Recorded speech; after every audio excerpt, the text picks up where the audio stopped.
So today we're playing a game called Echoes of Mana, and this is kind of a silly video though, because I feel like there's two types of people. There's the people that are going to enjoy playing this, already know what the Mana franchise is, and already downloaded this game and are already playing this game. And then the people that don't know what the Mana franchise is, most likely will not be interested in this type of game. So this is by Square-Enix. If you guys, for those of you that haven't actually played, that aren't familiar, the Mana franchise is something done by Square-Enix. It has been around for a long time. It actually had, I did some research earlier today, it had way more games for like handheld consoles.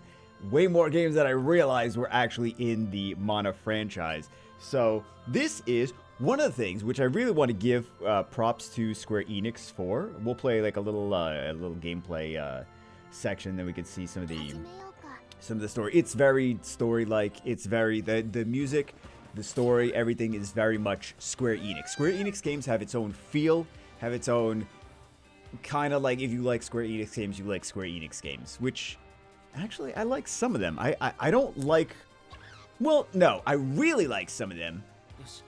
A lot of them, like, it's good, but I can't get into it. It's so story. It's a little bit, I don't know what the vibe is. I always like the music, though. That's for sure. I always like the music. But I want to give credit to Square-Enix because I was trying to find what the Japanese release date for this game was. And it just says worldwide. It just says the only release dates that it ever says on anything is worldwide. I'm like, is this really released everywhere at the same time? Props to Square Enix for that, because this is like, we never get it globally. We never get these games globally at the same time as like China or Japan or Korea or whatever, wherever the game's natively, right? So that's fantastic. I appreciate that. So thank you, Square Enix, that they're not watching this, but I appreciate them releasing the game globally for everyone at the same time.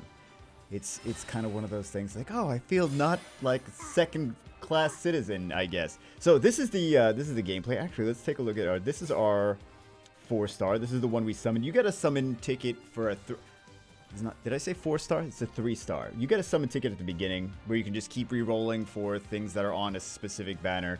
And they're all 3-star units, and you can choose which 3-star unit you want. You can just keep re-rolling. It's nothing like you have to because sometimes you have to restart the game or whatever, right? So this is the 3-star that I chose. I chose him because he has pants that look like a tiger. There's no that's everything. There's no I did not think any more in depth. I was like, hey, those are tiger pants. This is great, right?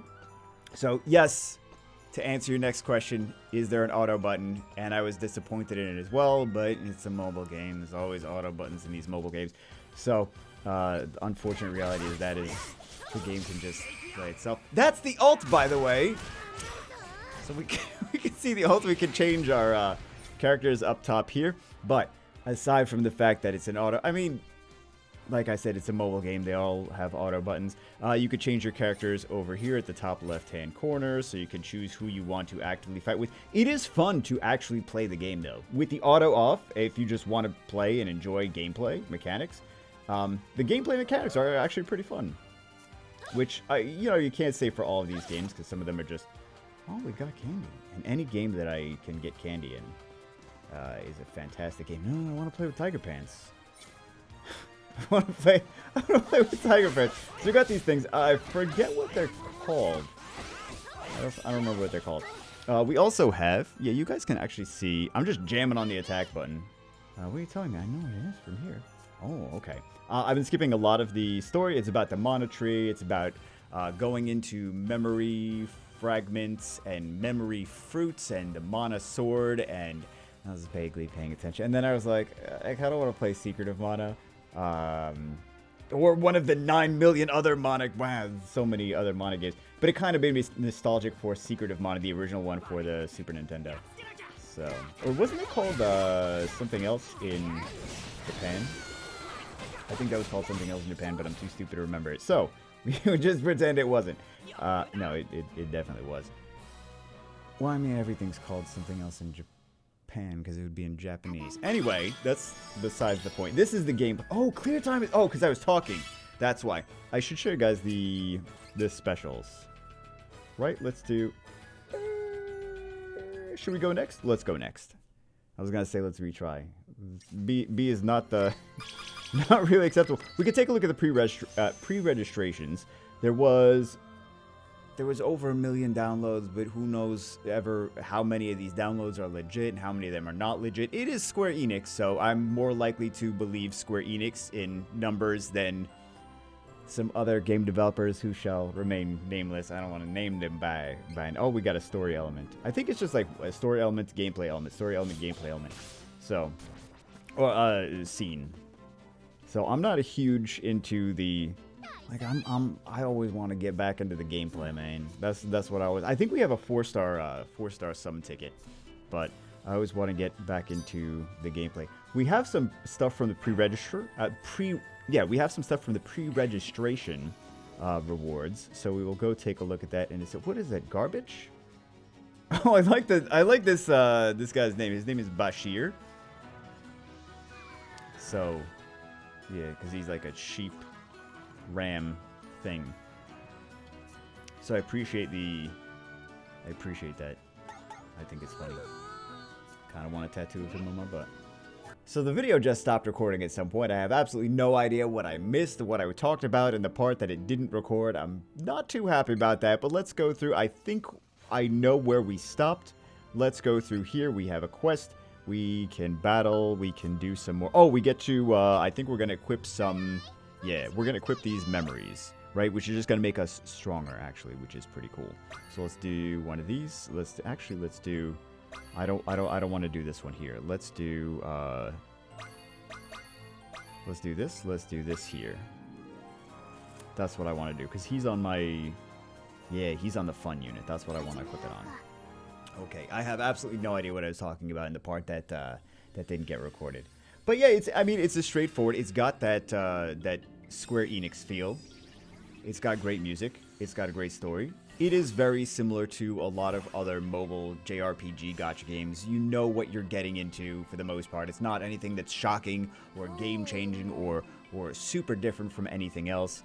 It is fairly straightforward. It is better than the average mobile JRPG gacha game, which is nice. It does have a little bit more charm, a little bit more character. It does have that Square-Enix feel. It does have that Square-Enix sound, story, artwork. It's very consistent. Like, I feel like if you're playing a Square-Enix game, you know what you're getting in. For the most part, you know what you're getting into.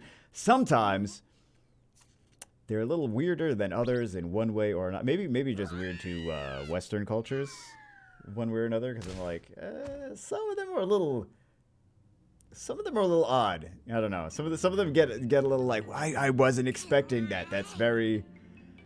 I feel uncomfortable now with where this story is going. So let's skip this part. Let's skip this part. I think I don't remember if we saw the special attacks. So we have the special attacks down here. We have the regular attacks. Actually, I want to skip to this guy. We have, this is one of our ults. This is another one of our ults. I think we already saw one of our ultimate attacks. Or, sorry, one of our special attacks, and then I think we saw the ultimate attack when we put it on full auto, right? I think so. I mean, again, this is unnecessary, this part, because you could just have the game play itself, unfortunately. There's a shelf life to these games. If I didn't already mention, I think I did in the first part. I think the part where I said, thank you, Square-Enix, for, you know, releasing this to everyone at the same time instead of waiting 2 years.